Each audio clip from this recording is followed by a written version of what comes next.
Today I'm going to show you how to customize any template in Google Vids. So let's say you've created a video project and you would like to change the template and then still customize it. So on the right hand side, you can come down to templates.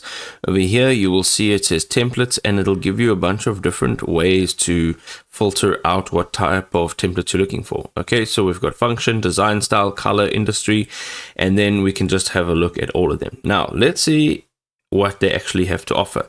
Scroll down and look for a template that you would like to use. And once you've come up to that template, go ahead and click on it. Now, you have two options. You can add this very first scene to your very first scene. And let's say you want to only customize like 3 or 4. Okay, you can do this. What you can also do here is click on insert all scenes. Now, have a look down over here. When I click this, you'll see that everything will now change.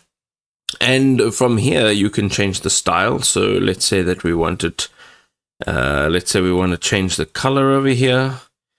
And let's say we want to also change the font style. So let's say we want Arial. And let's say for this one, we want Pacifico. And we have now customized this template, and each one of these scenes you can go ahead, click on, and you can completely customize each scene within this template.